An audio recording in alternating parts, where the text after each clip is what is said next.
So what we'll do today is really switching to sort of the computational description and characterization of thermodynamical properties. As we have seen sort of in a lot of the previous lectures, so we have been focusing on finding out good energy models, that is being able to calculate what is the energy of a system given the coordinate of its ions. And now what we want to understand really is what is the evolution of this system in the presence of a finite temperature. Temperature really means that there is an average kinetic energy available for all the atoms and the molecules in your system. That means that there is really a microscopic dynamics, and we want to follow that.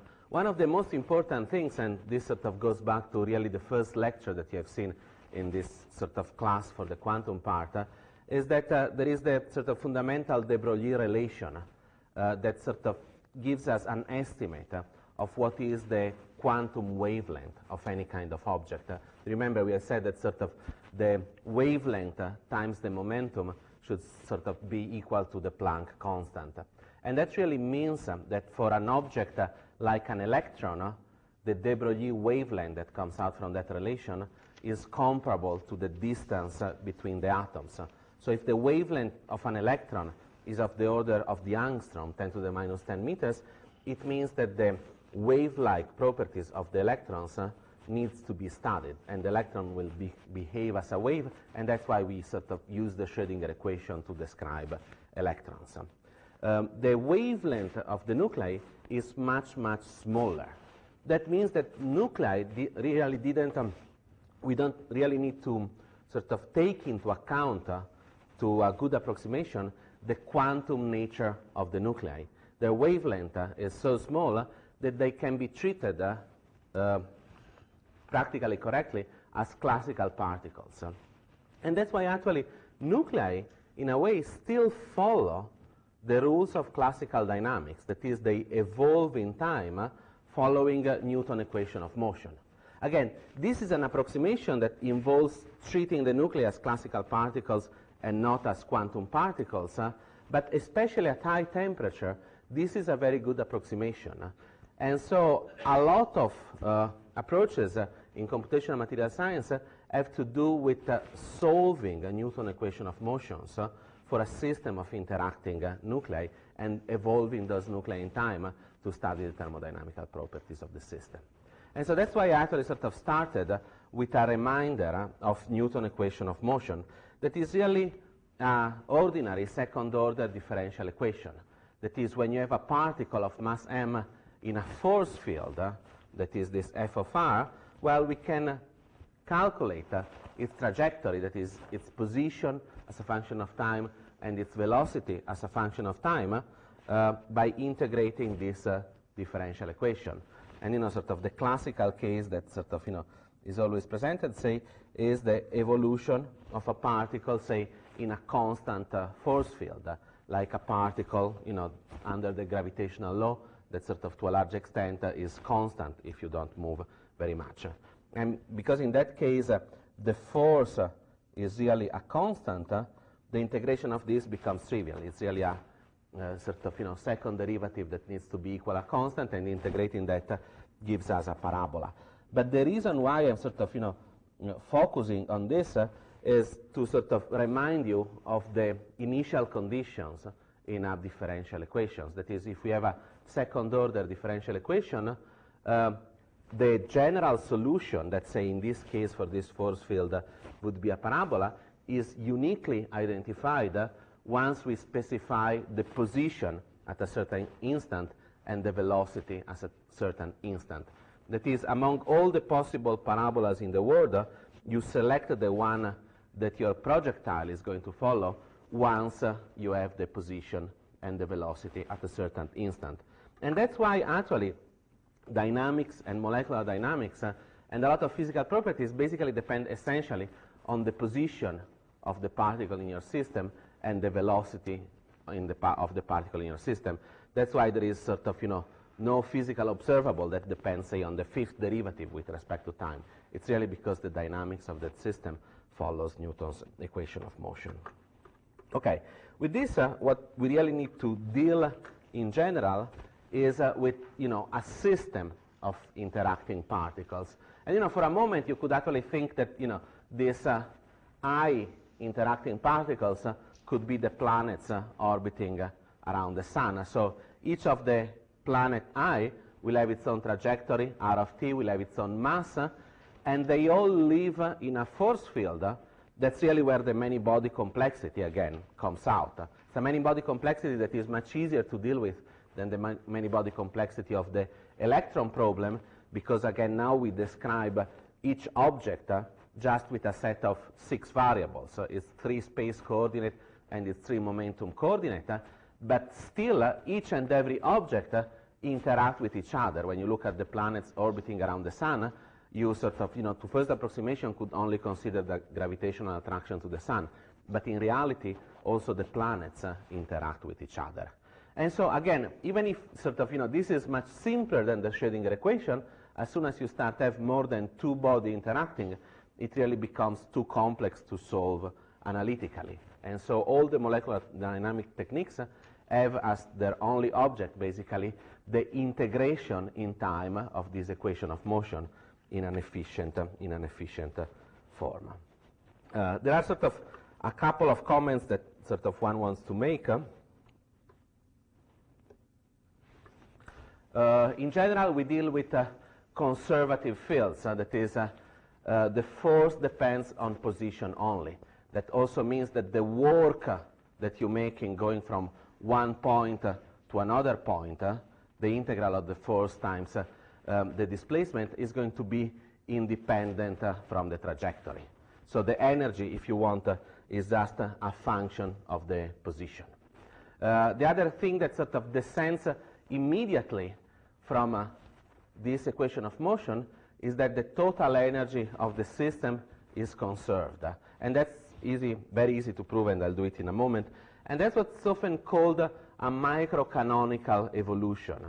When you sort of read about microcanonical ensembles, it means that you're actually under the condition in which the total energy of your system is conserved. And again, what is the total energy of your system? Well, if you have one particle, it's just trivially the kinetic energy, 1/2 mv squared, plus the potential energy v of r of that particle. I'm just doing everything in one dimension. And you ask, why is this going to be conserved? Well, you can just prove it by taking the time derivative of this quantity. Okay? So we have taken kinetic energy plus potential energy. We look at the time derivative, and this is sort of, just simple algebra. What you get is 1/2 m times 2 times v times the derivative of v with respect to time, that is the acceleration, plus the derivative of the potential with respect to time. And this can just be written as mass times velocity times acceleration, plus, and we can rewrite the derivative of the potential with time as the derivative of the potential with respect to position times the derivative of the position with respect to time.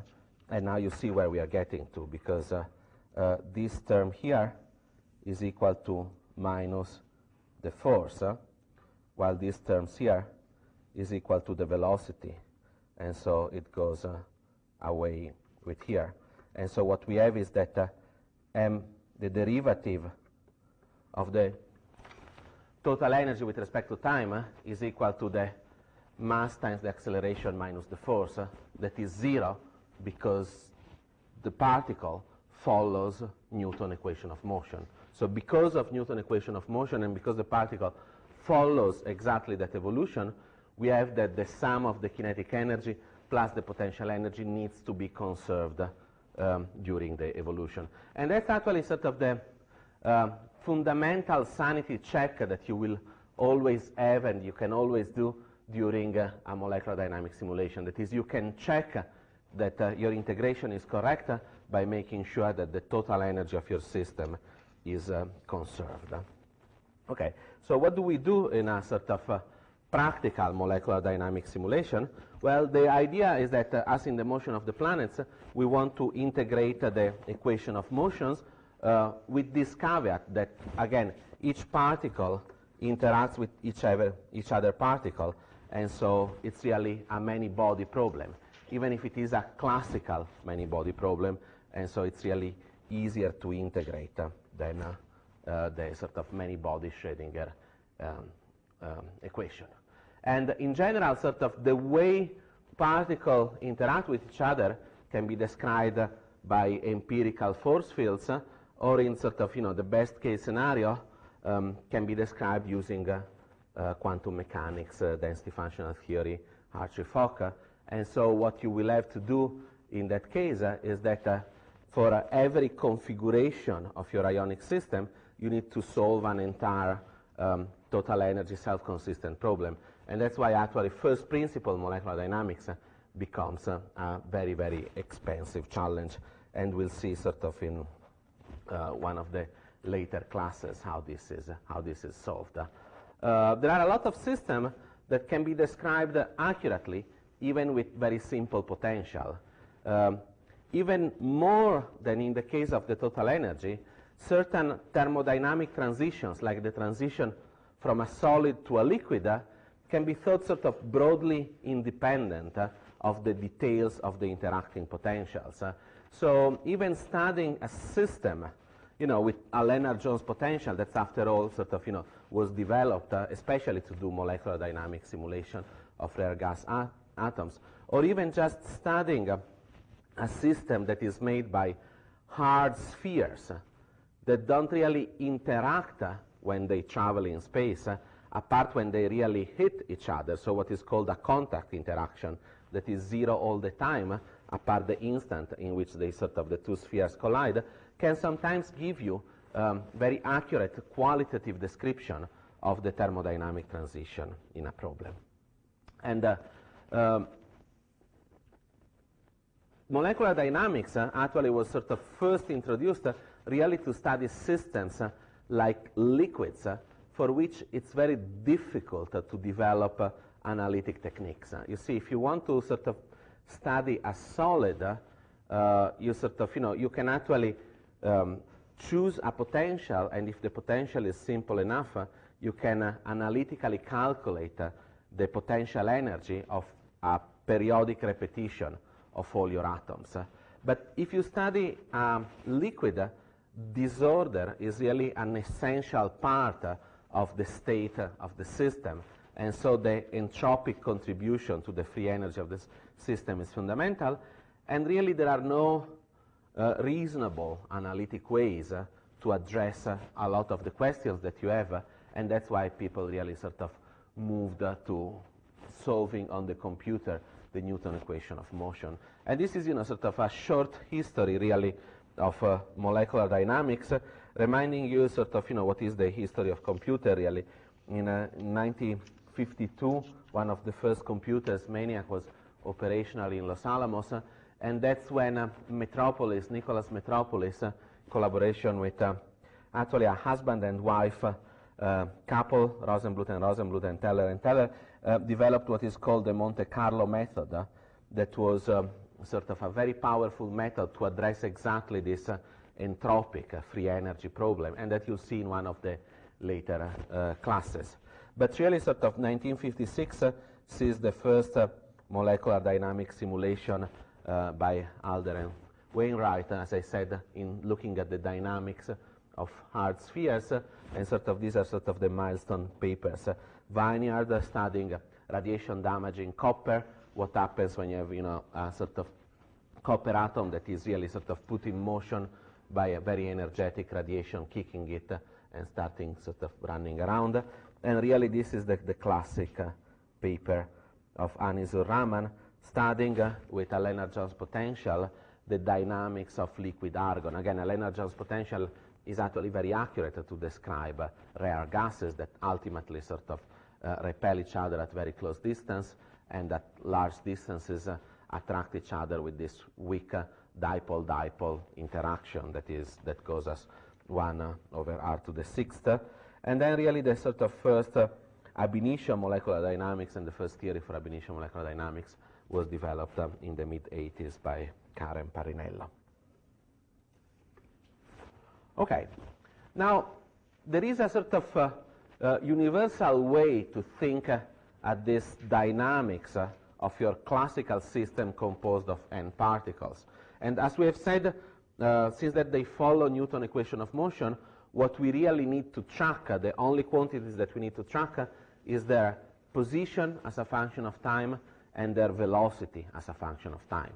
And generally speaking, the kinetic energy is just a function of the velocities, and the potential energy is just a function of the positions. So if you have n particles, you really have to follow in time six n variables. And if we define for a moment a 6-dimensional space, what we really have is that an instantaneous state of your dynamical system, that is, all its position and all its velocity, can be represented by a single point in this 6n dimensional space.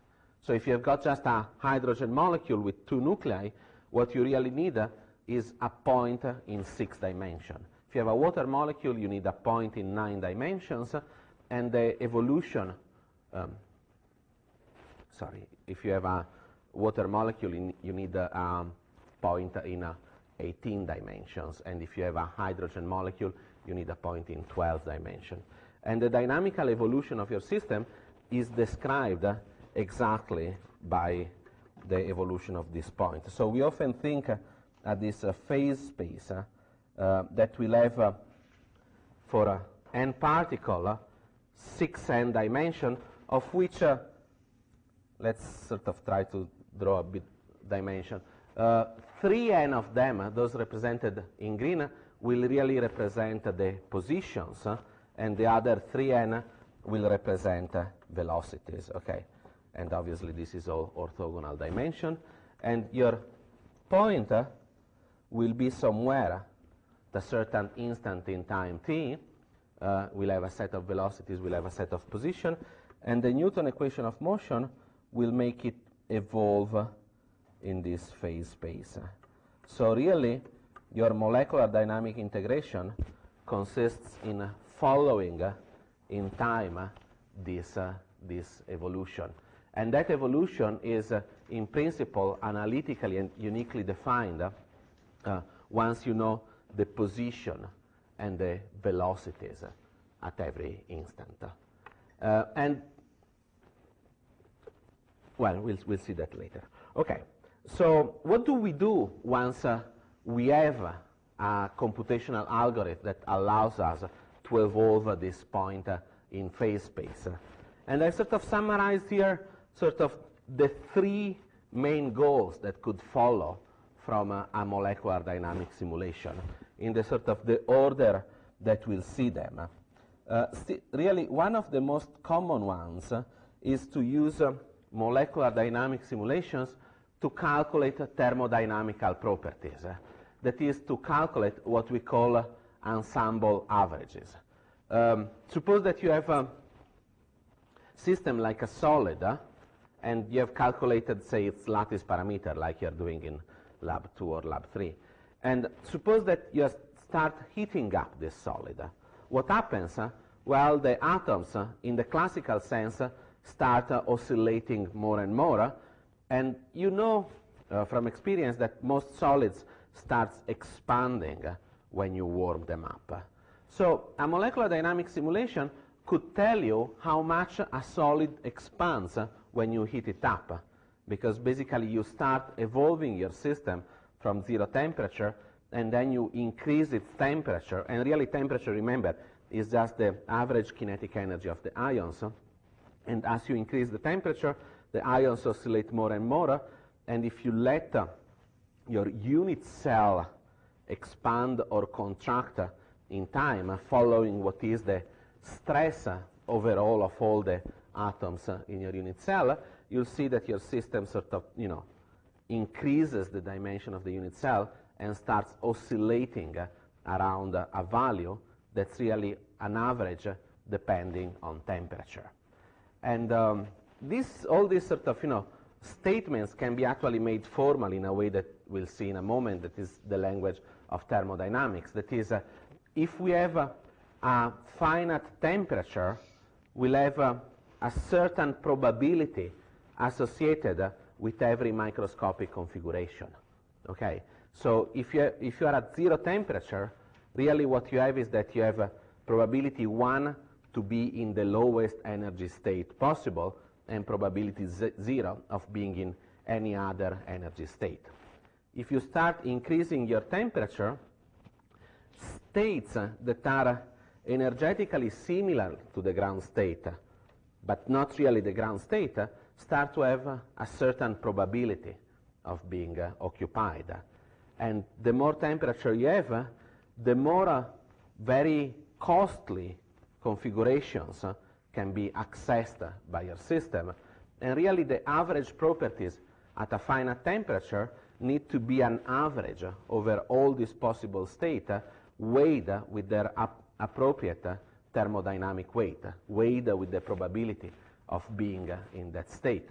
And so this is what an ensemble average does really. It sort of tries to span all the possible states in a system with a probability that is proportional to their thermodynamical weight, and then for each state you can calculate a certain property, like what is its sort of average potential energy, what is its sort of equilibrium, what is its lattice parameter, and so on, and out of that you can sort of calculate the average thermodynamical property. And we'll see actually example in a moment, so we'll see sort of a practical application of this. The other thing that you can do with a molecular dynamics simulator is actually study the evolution in real time of your system. So you could actually study a chemical reaction.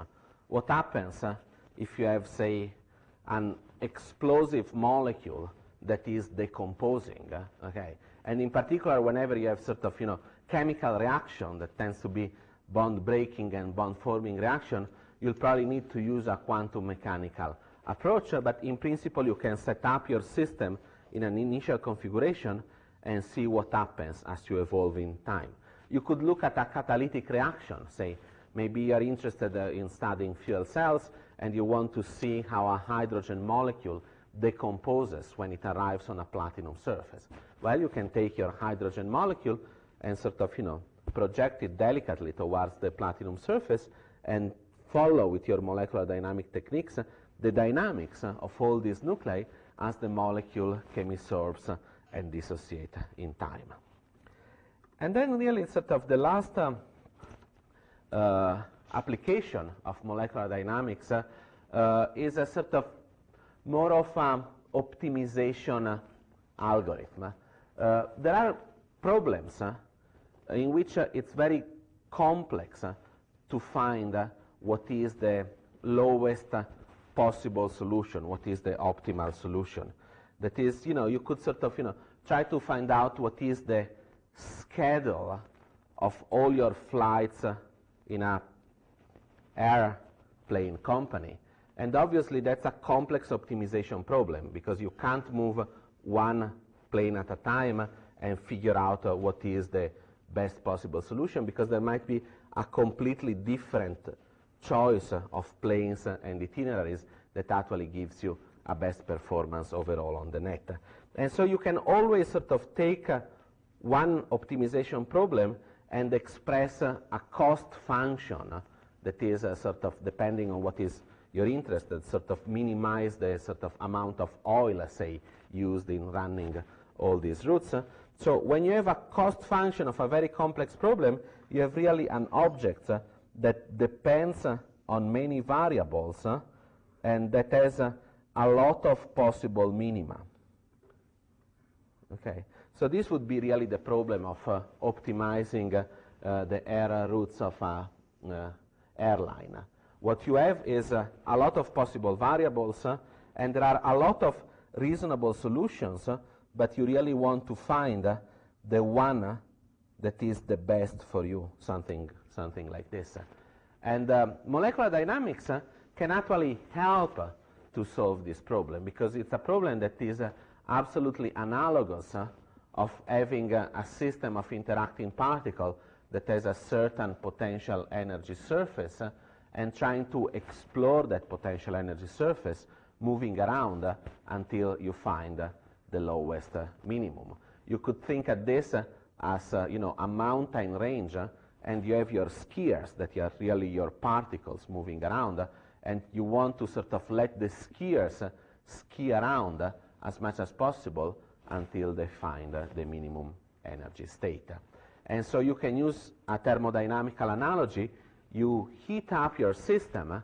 That really means that every particle has a lot of kinetic energy, so sort of, having a lot of kinetic energy can easily overcome any kind of potential barrier, and you have a lot of this particle moving around, and then you sort of cool them down slowly, and as you cool them down, they'll start piling up in the lowest possible energy states.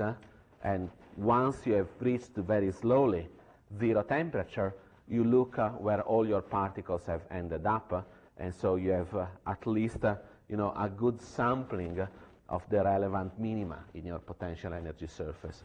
So actually molecular dynamics, and this is called simulated annealing in this context, can actually be used as an optimization technique.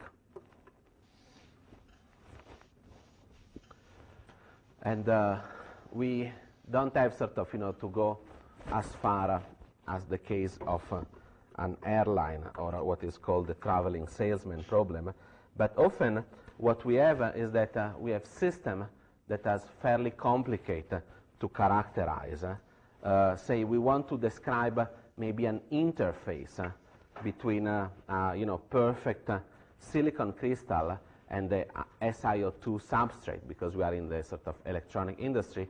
Well, I mean, we have a problem, because how do we construct the interface between a crystalline solid and an amorphous system?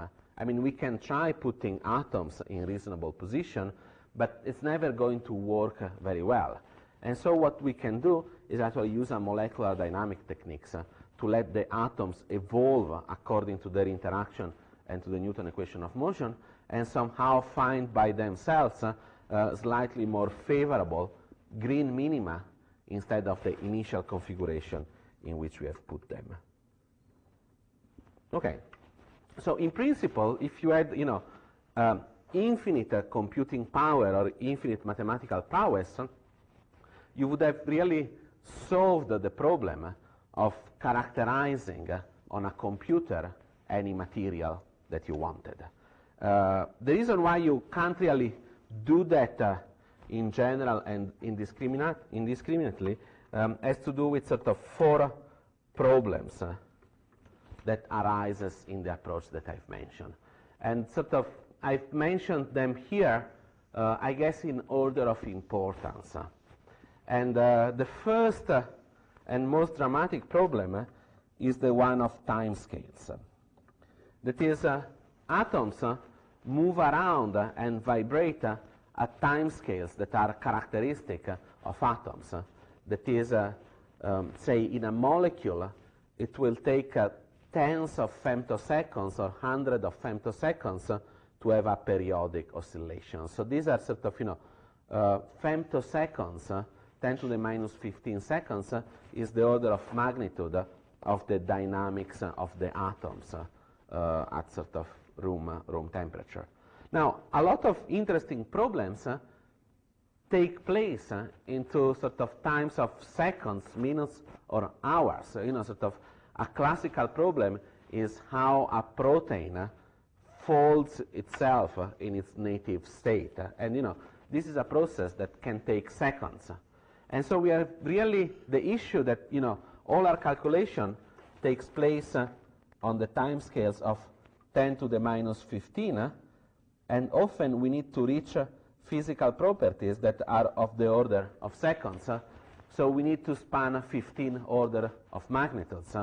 And that means that if it takes a time x to perform one single molecular dynamic operation, we have a 10 to the 15 cost to get to the reasonable time scale for a lot of macroscopic processes. And that's really, a scale that we can't bridge. If we do quantum mechanical simulations, for small system, we can easily sort of reach the times of tens of picoseconds or hundreds of picoseconds. If we do classical molecular dynamics simulation, we can go maybe 3, 4, 5 orders of magnitude better. And so we can sort of start accessing nanoseconds and maybe start getting closer towards the microsecond, but there is still an enormous gap to reach. And this is really a difficult problem to overcome, because we have sort of dynamics taking place at different levels. We have the, say, think at a protein, we have the atomic dynamics of atom vibrating around, and then we have sort of dynamics of subunits, sort of maybe interacting with the different amino acids along the chain, and then we have sort of structural motifs that wants to move around, and then maybe, you know, sort of they sort of first coil up in a certain configuration, but that's not really very good, and then after a while they sort of open up and recoil in a different configuration. And so the more sort of you look at your system on larger and larger length scale, the more you discover that there are dynamics of more and more complex groups that are slower and slower. And integrating from the atomic motion up to the mesoscale and the macroscopic scale these dynamics is really an impossible problem to do by brute force. And I would say that, you know, it's still the conceptual problem for which less progress has been made. It's really the most difficult one. And you'll hear a lot of talks nowadays in science about multi-scale modeling and about bridging timescales.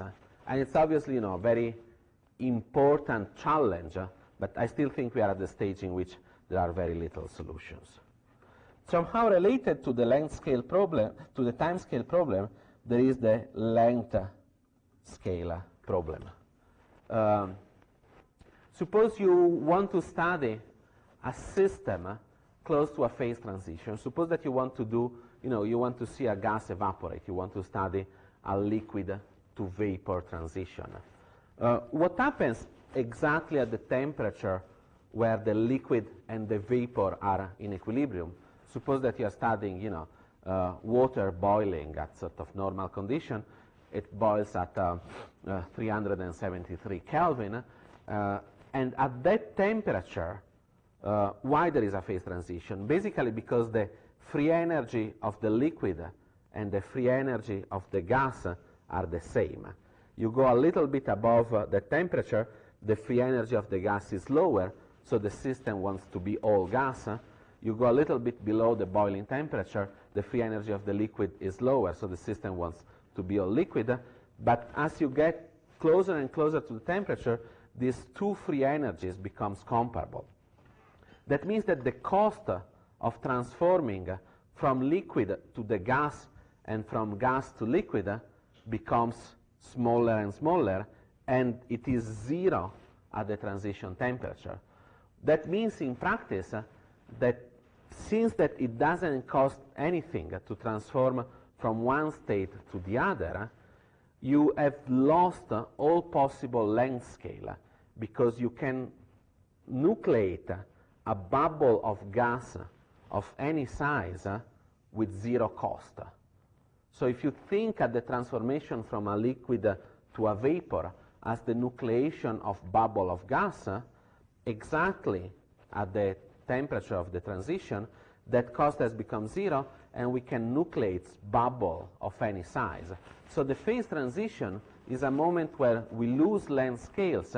The fluctuation can have any size, and so any kind of finite simulation will break down, because it's really only in the infinite system that we represent appropriately all these sizes popping up in our system.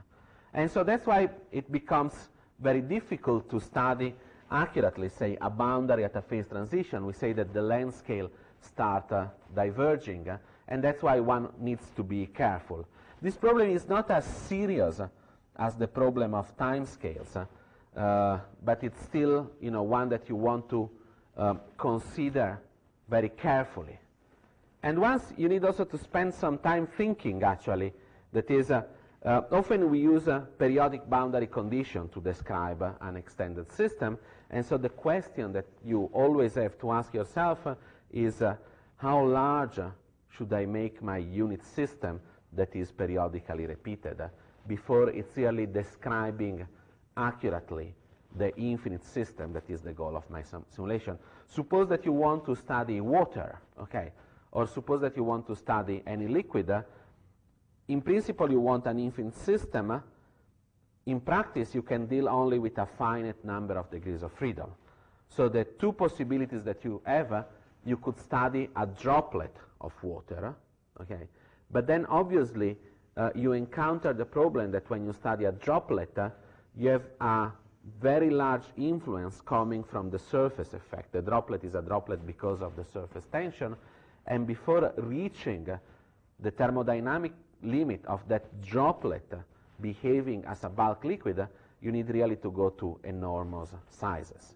If instead you study, say, the same number of molecules in periodic boundary conditions, you eliminate the presence of the surface, and so you can reach the thermodynamic limit of the system behaving as a bulk much faster. But still you need to always ask your question, is your simulation cell large enough? And there is a size that is large enough. And that's the other very important concept. That is, whenever your simulation cell is so large that the dynamics of one water molecule doesn't affect the dynamics of a water molecule that is far away from your as much as it is its periodic image, your system has become infinite. That is, whenever you are sort of a molecule in a liquid, you really dynamically interact not with every other molecule in the infinite liquid, but only with sort of a sphere of neighbors. And you need to understand how large is that sphere of neighbors, because those and only those are the molecules that affect yourself in the center of that sphere. And if you decide that, you know, for a water molecule at room temperature, the sphere of neighbors with which there is a dynamical interaction has only a radius of 10 angstroms, whenever your unit cell is larger, is a cube, say, larger than 20 angstrom inside, you are studying, in practice, an infinite system. Because every molecule in that system sees all the independent neighbors that needs to see. Okay? So even a simulation with a finite number of molecules can reproduce exactly the behavior of an infinite system, provided a molecule interacts with other independent molecules up to a sort of, you know, maximum range of dynamical correlation. And we'll actually sort of define this quantity in the lecture that follows. So again, length scale are another problem, and a problem in which periodic boundary conditions tend to help a lot. But again, suppose that you want to study something like the strength of a metal. Well, you have now a problem in which a lot of length scale becomes intertwined, because in the strength of a metal, you know, you might want to consider what is the dynamics of impurities that strengthen that metal. Like if you have steel, you have carbon atoms in between the iron, and so you need to understand what is the atomic dynamics. But then there will be dynamics of units on a larger length scale, because in a metal there is going to be dislocation and slip and glide planes, and so there is coordinated motion of thousands of atoms that you want to consider. And then in reality, a real metal is never a crystal, but it's always a polycrystalline material. So you have grains, and inside that grain you have a consistent ordering of the atoms, but then grains are mismatched and there are grain boundaries. And so you have a lot of length scales to consider if you really want to predict what would be the mechanical response of a real system. Okay, so this is the challenge, if you want, number 2.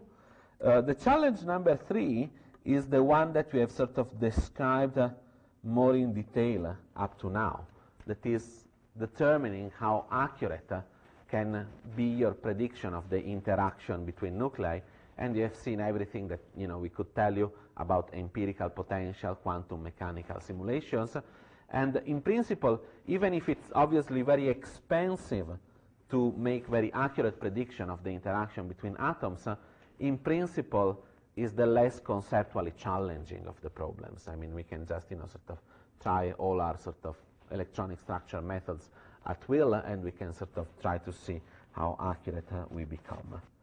And the last challenge that is also not really a conceptual challenge, and sort of it can be solved, but it's just a very expensive one to overcome, is this one in which we treat the nuclei as classical particles. And that tends to be, in general, very good, but it's sort of an approximation that breaks down the more you go towards lighter and lighter nuclei. Because remember de Broglie relation, your wavelength times your momentum is equal to the Planck constant. So the lighter you are, the smaller your momentum, the longer your wavelength, the more quantum you become. So something like hydrogen, that has a nucleus that is just one proton, so it's fairly light, or it's the lightest of all possible nuclei, tend to still have significant quantum properties, even at relatively high temperatures. You see, the more you increase the temperature, the more the average momentum of your particles becomes, and the more sort of classical they become. But the lower the temperature, the more quantum they become. And something like hydrogen is still significantly quantum at room temperature.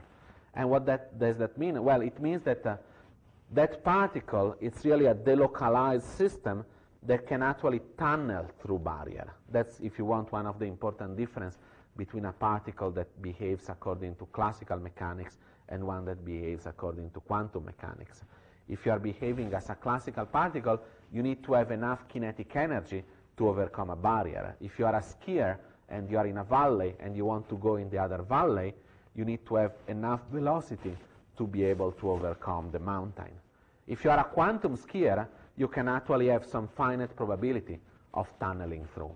And so there are sort of, tunneling problems that are important, not only for hydrogen, but sometimes even for much more massive particles, or even for groups of particles, provided that the energy barrier that they need to overcome is small enough. And I've shown you in the first quantum class an example in a perovskite crystal in which we have this cubic structure with an octahedral cage of oxygen that can sort of configure itself in a ground state that is ferroelectric, in which the oxygen cage displaces with respect to the sort of cubic symmetry and induces a permanent electrical dipole in your system. Well, there are certain materials that have this structure, but since that the octahedral cage can have roughly 6 possible choices on where to move off-site, if you decrease the temperature enough, the oxygen cage will start actually tunneling between all the 6 possibilities, instead of sort of finding itself at 0 temperature in a broken symmetry configuration in which the oxygen cage has chosen one of those 6 possibilities. In reality, because of quantum tunneling, it keeps tunneling between all the 6 possibilities, and on average your system looks cubic, and on average you don't have really any ferroelectricity. But the polarizability of the system is going to be different from that one in which the octahedral cage was sitting squarely in the cube. So there is a dielectric response that is different. So there are sort of cases that at the end are a sort of fairly exotic, I would say, for most applications, in which tunneling effects of the nuclei could become important. But there is one other important consequence that comes from quantum mechanics that tends to be important in a lot of cases. And that consequence has to do with the quantization of vibrational excitations. That is, if you look at the motion of any system, a molecule, a solid, in classical terms, well, that molecule or that solid can have any amount of kinetic energy. In a hydrogen molecule, the atoms can have zero kinetic energy if we treat it classically, or they can move just a little bit, so have a very minute amount of kinetic energy, and we can just increase the kinetic energy that those atoms can have at will. In reality, because the system is a quantum system, the vibrational modes of a molecule or the vibrational modes of a solid are actually quantized, and you can't have arbitrary amounts of vibrational energy. Actually, in its quantum ground state, a molecule will not be at rest, but it will be in what is called the zero-point motion state. That is what is the quantum mechanical ground state. You can think at the analogy with the stability of the atoms. In its ground state, the electron around the proton is not collapsing onto the proton because of the Coulombic repulsion. If the electron was a classical particle, it would collapse on the nucleus, and the hydrogen atom would be just a proton and an electron sitting in the same place. But because the electron is quantum, it can't really collapse. And its lowest energy state is a state that is, the 1s orbit for the hydrogen, in which the electron is around that atom but doesn't collapse onto it. And the excitation of that electron to the next energy state is a quantized excitation. You can't go to a level of 1s that has an energy for the hydrogen of -1 Rydberg to another state that has energy -0.99 or -0.98 or sort of any kind of amount. The next state in which the electron can live is a state that has an energy of -1/4 and then -1/9 and so on and so forth. The same thing happens for the vibrational level of molecules. Okay, a quantum molecule at sort of in its ground state is not in a state where the atoms do not move, but it's in a state where the atoms have a certain amount of quantum kinetic energy, and it's in its state called zero-point motion. And if you want to increase the kinetic energy of this molecule, you can't do it continuously. There is a quantized gap, so you need to provide enough energy to heat up the system to the next state, and then to the next state, and then to the next state. And that, if you think, affects deeply how you are going to heat up a system. That is, if you look at the specific heat of a solid, that is basically the quantity that tells you how much heat this system is going to be able to take, and you look at what happens at very low temperature, you discover that actually the system is almost unable to take any heat because all the vibrational excitation are much larger than the average amount of kinetic energy that you have if you are sort of looking at what it takes to bring something from 1 Kelvin to 2 Kelvin. Okay, but this is still relevant if you have a system like water, even at 300 Kelvin. In water, say, at 300 Kelvin, what you have is you have these water molecules. Remember what you have, oxygen, hydrogen, and hydrogen. And, the modes of vibration of these molecules are stretching modes of the hydrogens. And then there are sort of scissor-like models in which the two bonds do this. And then these are sort of intramolecular modes, just sort of relevant to one molecule. And then there are sort of all the molecules interacting. Well, at room temperature, all the internal modes of the molecule, the stretching and the scissor modes, have so much vibrational energy in their ground state that it's almost impossible to excite them to the next vibrational state with the average temperature that you have at 300 Kelvin. So even a system as fundamental as water has really a hybrid behavior in which the vibrational interaction between molecules can actually be populated arbitrarily by the temperature that is surrounding you, but it's almost impossible to excite a molecule from a sort of 0-point stretching motion to the next one. And so, say, the specific heat of water will be slightly exotic because really part of its vibration are quantized. And so there are a number of cases in which this classical nuclear approximation sort of is not exact, and luckily they can be studied with sort of specific techniques that we'll see in some of the later application class during this course. But so remember this, if there is one thing that you want to remember about the behavior of nuclei, that is vibrational excitation are quantized, and we actually see this quantization in physical properties like the specific heat. Okay, so let's discuss the first of the possible application of molecular dynamics that I have mentioned, and that using molecular dynamics to really calculate average properties of a system at finite temperature. And what I've written here is really sort of, the summary of statistical mechanics. That is what, if you want, Boltzmann would tell you. You have a dynamical system that is described by this point moving around in phase space, okay? So with a certain, possible set of position and with a certain possible set of momenta. And suppose that we want to calculate, say, what is an average property at a certain temperature, and we call that property A.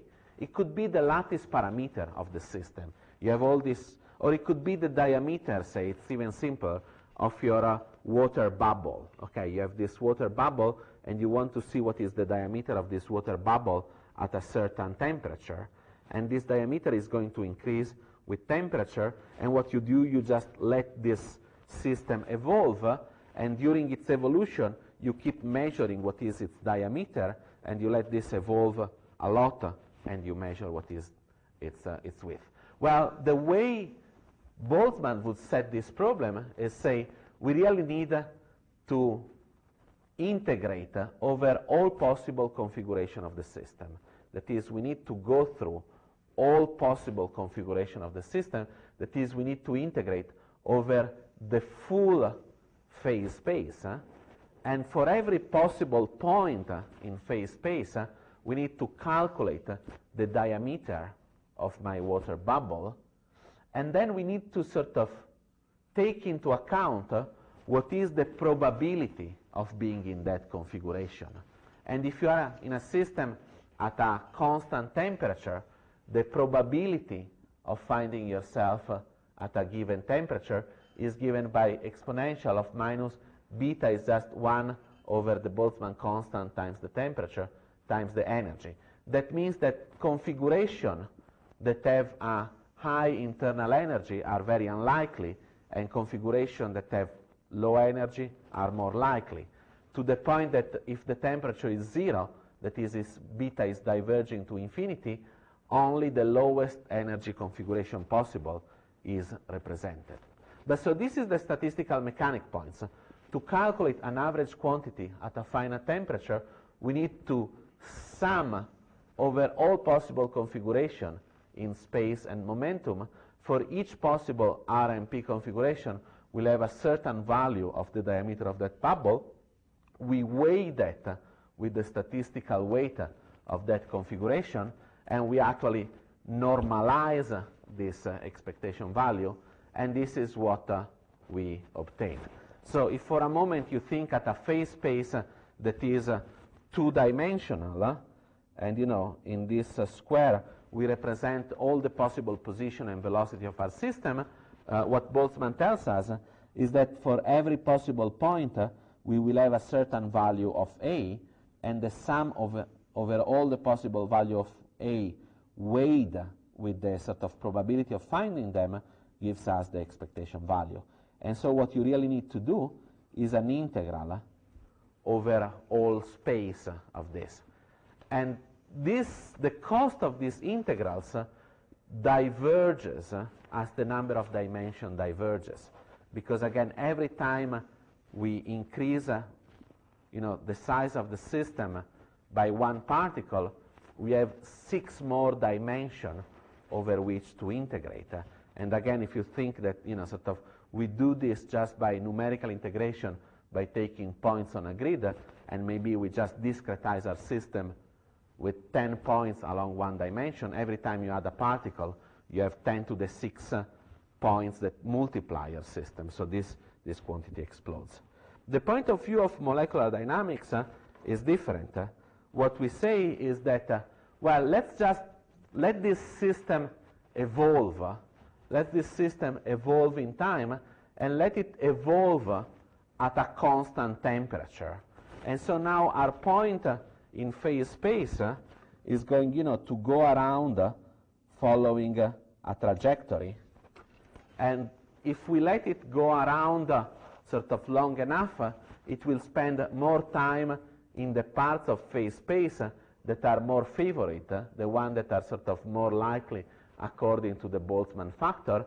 And so if our evolution really is distributed in the trajectory according to this thermodynamical weight, thermodynamical factor, then our expectation value, the thermodynamical average for our observable A, is just trivial obtained by integrating over the trajectories all the values of A. That is what I was saying before. If you want to calculate the diameter of your bubble, what you do in the molecular dynamic sense, you just let the bubble evolve according to the equation of motion at a constant temperature, and you keep monitoring its diameter, and you will see that that diameter will have an average, and that this is a much more efficient way than considering all possible configuration of the bubble, weighing them with how expensive that configuration is, and sort of doing it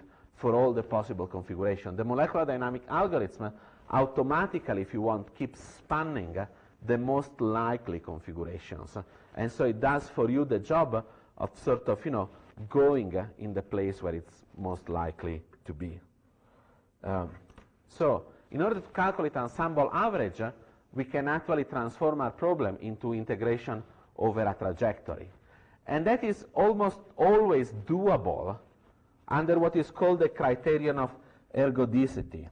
So the equivalence between the two formulations that I written before, that is calculating a thermodynamical observable as an integral in phase space or as an integral over a trajectories, are equivalent provided your trajectory is really able to go all over the place in phase space.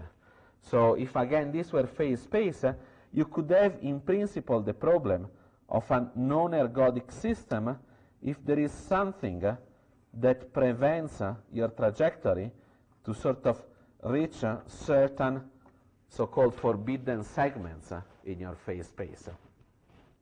And I can give you an example. Suppose that you are studying sort of something like silicon, and you are in the crystalline state. And now you heat it up, and once you go above the melting temperature, your silicon will become liquid. Okay. Now, suppose that you cool it down again, below now the melting temperature. Okay. In principle, the liquid silicon should become again crystalline silicon, because at that temperature in which we have sort of brought it back to, the thermodynamical stable state is really the crystalline solid. If you do that in practice with a molecular dynamic simulation, you'll see that you start from the crystal, you heat it up, it becomes a liquid with no problems, and then you cool it back down, and instead of going back to a crystal, it goes back to a glassy, amorphous state. Okay, silicon will sort of find itself in a configuration in which locally all atoms are happy to be fourfold coordinated, but if we look at the long-range order, it's completely lost. The system is not crystalline anymore, it's glassy. What's happening there? Well, it happens that it's just for a liquid cooling down so much easier to sort of trap itself into a set of configurations in which atoms are really fairly happy as they are, because what is important for silicon atoms is to be four-fold coordinated. But what is important to be in a crystal is that this four-fold coordination sort of extends and become long-range order. But for silicon, it's very inexpensive to mess up that long-range order, like for many other systems. And in principle, same thing happens for polymers. Sort of you lower it down, they sort of get trapped in a glassy configuration. A lot of polymers might want to stay actually in a crystalline state, but really that is impossible to reach. And so if you want to study, say, what are the properties of your silicon, and you are obtaining, or you are trying to obtain your silicon structure from a liquid that you cool it down, you'll actually sort of, in your molecular dynamics, you'll keep sort of orbiting around in this sort of glassy, messy state, and will never reach that region of phase space that is actually very, very small, because it needs to have all atoms long range in very specific position. And so you are really sort of spanning a system in a non-ergodic way. That is, you spend a lot of time in region of phase space that are not really representative, but out of which is very difficult to escape. Okay? So there are problems in sort of, again, brute force molecular dynamics approaches that you have to be careful about. Okay, so let's see how we actually go and try to do this on a computer experiment. And I'll start with the simplest case, that is what is called the microcanonical case. That is, we perform a simulation where the number of particles is constant, the volume is constant, and the total energy of the system is constant. This is, what is called a thermodynamical ensemble. Again, these are all sort of extensive variables, and you are fixing them. Sometimes, it's appropriate instead to do a Legendre transformation and go into a different thermodynamical ensemble. So you could want not to be at a constant volume, but you might want to study a system at a constant pressure where the volume changes. And so we need to describe how we'll actually be able to do that. That is, how will we be able to move to a system in which different intensive thermodynamical variables are constant. But if you take a system of particles in periodic boundary conditions, and you have sort of 10 water molecules in a certain unit cell, and you evolve them with the Newton equation of motion, you can obviously know that the number of molecules and the volume of the unit cell are not going to change, and if you integrate your equation of motion appropriately, the total energy of the system, that is the kinetic energy plus the potential energy, is not going to change. And so as we evolve this point in phase space, its trajectory is going to span what we call the microcanonical ensemble, and you let this point evolve long enough, and all of a sudden you will have a meaningful trajectory, that is a meaningful assembly collection of microstates of representative configuration in space and in velocities of your system, out of which you can calculate averages of any of the observables that you want to calculate and that you want to characterize. So what do you do in this sort of molecular dynamic simulations? Well, there are really 4 important steps that you need to take into account. And we'll sort of keep thinking at water, liquid water, as an example. That is, you need to start from something. That is, you need to put your water molecule in certain position, and you need to give them initial velocities. And you are almost never going to be good enough in sort of choosing a state of the system that is somehow meaningful. You'll always, when you start building something complex, put molecules in places that they don't want to stay. And one needs to be very careful then in all of this. But suppose that we have, in any case, an initial configuration of position and velocity, then what we need to do is, over and over again, integrate the equation of motion. That is, from the current position and the current velocities predicted the new position after a certain time. And once you have the new position at a certain time, you can recalculate what are the forces acting on the particle in the new position. And with these forces, you can again sort of move the particles by a certain amount and so on and so forth. And that is sort of where the molecular dynamics algorithm comes into play. We need to integrate our equation of motion. And with this, our system will start to evolve. We have put that point in phase space in motion, and will start moving around. And if we are integrating correctly, the total energy of the system is going to be conserved.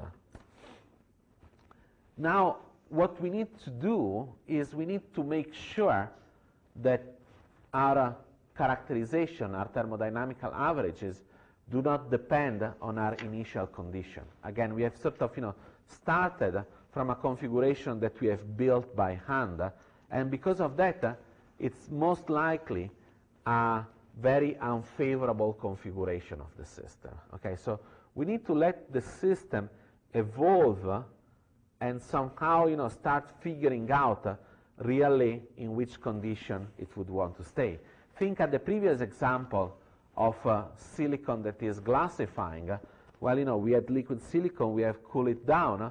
In a way, what's happening is that we are never equilibrating it because the system goes into a glass phase, and so it never loses memory of its initial condition. It's always sort of trapped in this pseudo-liquid, now glassy state, while in reality, at a temperature below the freezing or the melting point, equilibrium would be given by a crystalline state with the ions vibrating.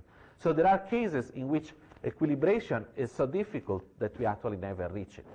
Silicon never go to a crystal, and that's why we need to be careful. But in most cases, hopefully, we are lucky and we lose memory of initial condition. Say, the opposite is actually sort of very easy to achieve. If we start from the solid and we warm it up, it becomes a liquid. And if we wait long enough, that liquid will have lost all memory of having come from a solid. Okay? So it's actually very easy in one direction and very difficult in the other direction. But once sort of this equilibration time has passed, well, at that point, we have truly everything in place. Our point in phase space is moving around and is really going into the regions of high probability and distributed according to Boltzmann distribution.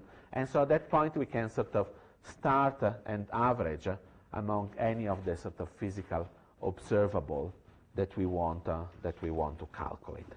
And so there are these 4 phases, and I'll briefly sort of mention how we actually choose them. Initialization, well, again, we need position and velocities.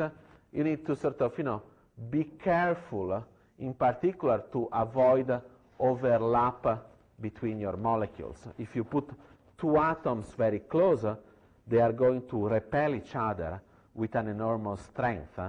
And sort of, if you put them close enough, they are going to shoot in opposite direction very quickly and completely sort of kick off and mess up everything on the side. So what is difficult is really always in configuration space, finding the right structures. This is the difficult part of choosing initial condition. Choosing velocities is much easier.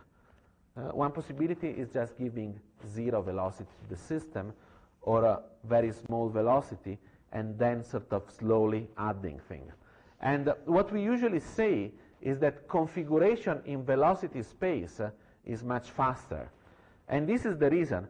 Think at a trajectory for a moment of one particle and think of what happens when you have a collision. Suppose that you have particles for a moment that are hard spheres.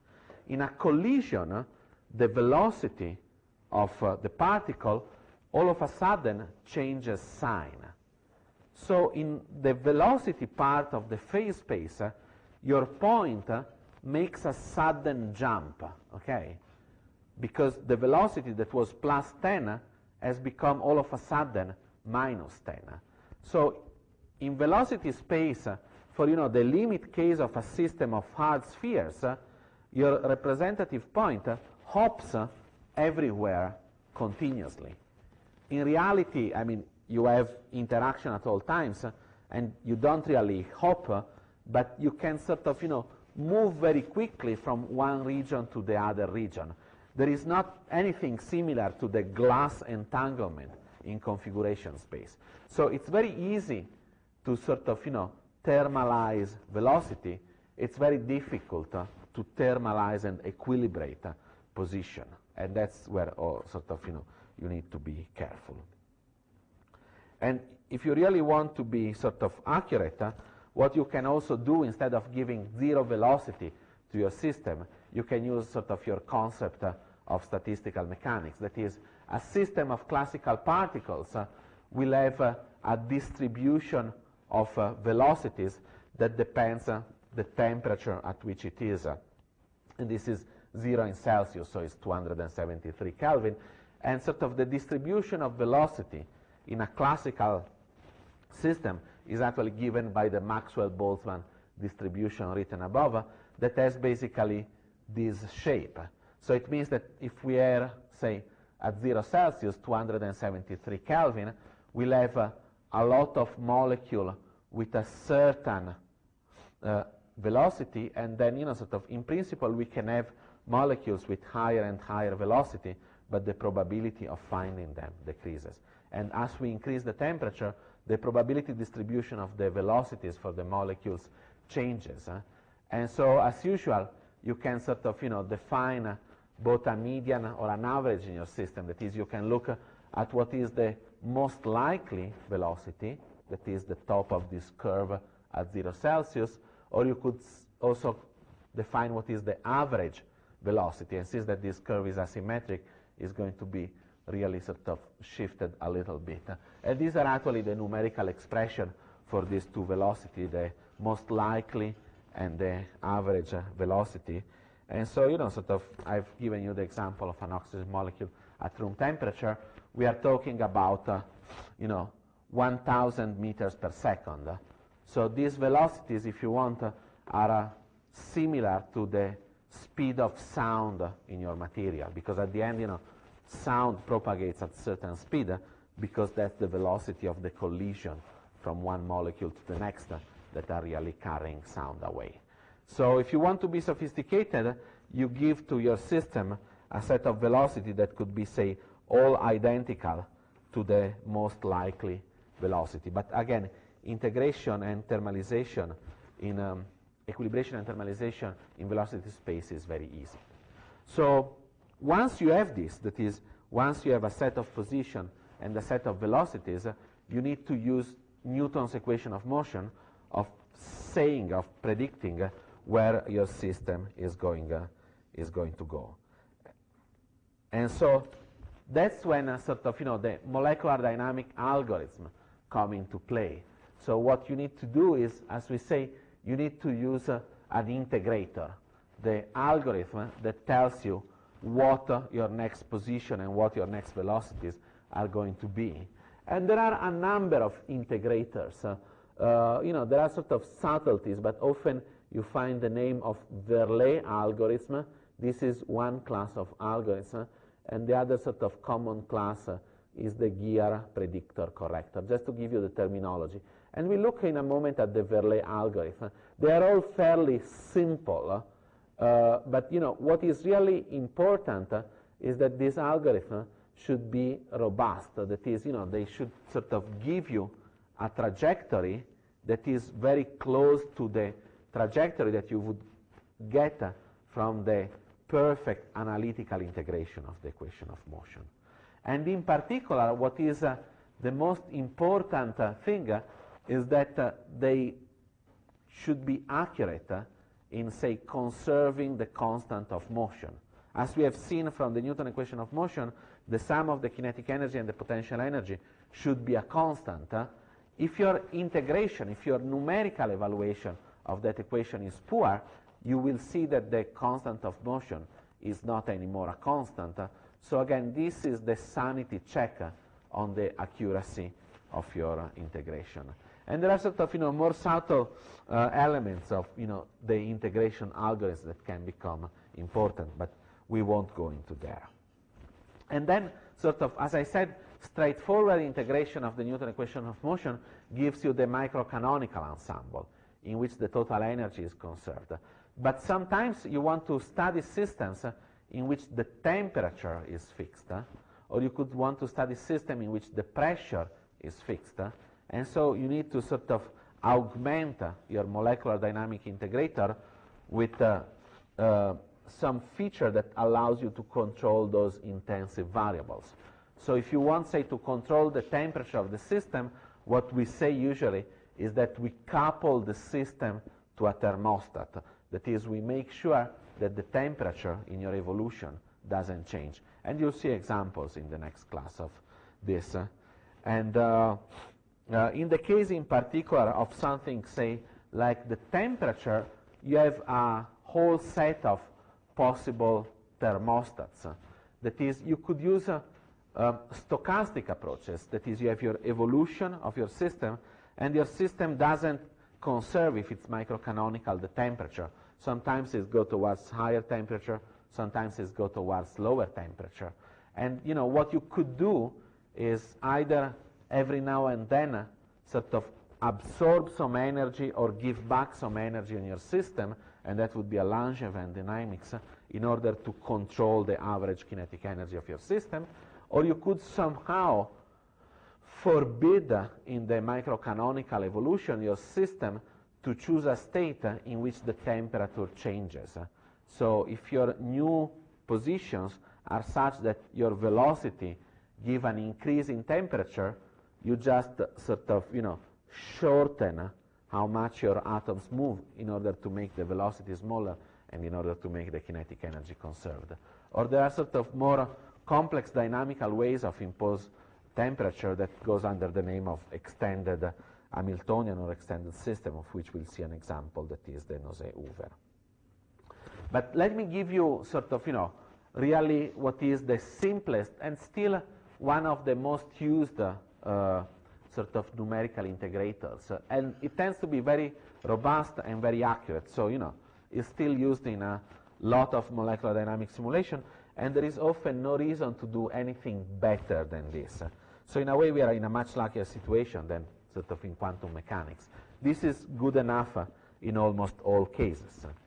And this is sort of how we look at the problem. That is, what we need to do always is we need to calculate the position of each particle at a time t plus delta t once we know the position, the velocity, and the forces on that particle at time t. So suppose I'm at a certain instant in time that I call t. I know everything about my system, position, velocity, and forces. What I really need to do is predict what are the new positions. And when I'm in the new positions, I want to calculate the forces again and evolve the system. And now what do we do? Well, let's do a simple Taylor expansion. That is, this is r of t is a function of the variable t, so we can use a Taylor expansion, and r of t plus delta t is going to be r of t plus the derivative of r with respect to t times delta t, and that's the velocity, plus 1/2 the second derivative of the position with respect to time, and that's the acceleration times delta t squared, and so on for the third derivatives, and so on for the fourth, fifth, ad infinitum. This is just the Taylor expansion as a function, okay?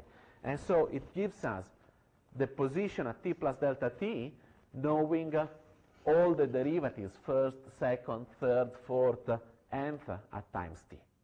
And once we have the derivatives, we can not only sort of predict what the position would be at t plus delta t, but also what the position would be at t minus delta t. And it's written here. And if you think the terms with an odd power change sign in delta t, and the terms with an even power in delta t do not change sign. So we have just done a Taylor expansion, and now what we do is we actually sum these two quantities together, okay? And this is what we obtain. Okay, we sum the two quantities together, all the odd terms disappear. This sum to 0, this sum to 0, the fifth order, seventh order, and so on sum to 0. So what we have is that we have RT plus delta t plus RT minus delta t is equal to 2 times RT plus acceleration times delta t squared. It's just written here and then rearrange the terms. But you see, this is the Verlet algorithm.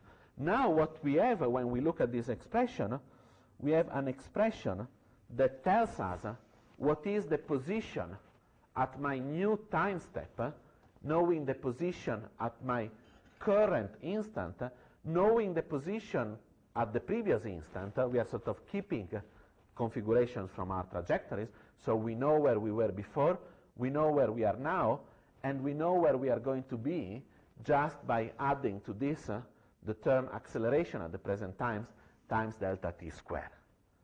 We make an error because we are not introducing terms that are higher order in delta t squared, but you see the term in delta t cube has cancelled out, so the error that we make is just of the order delta t fourth. That means that the smaller we make the delta t, the smaller we make the time step, the more accurate our integration is. And so this is, if you want, the most critical parameter in your molecular dynamics simulation. You need to make sure that the steps that you take are small enough, considering what is really the variation of your force as a function of time. Because remember that, now we use Newton's equation of motion. The acceleration at a time t is just given by the mass, the force divided by the mass, and because the force is just the gradient of the potential, is just given by this.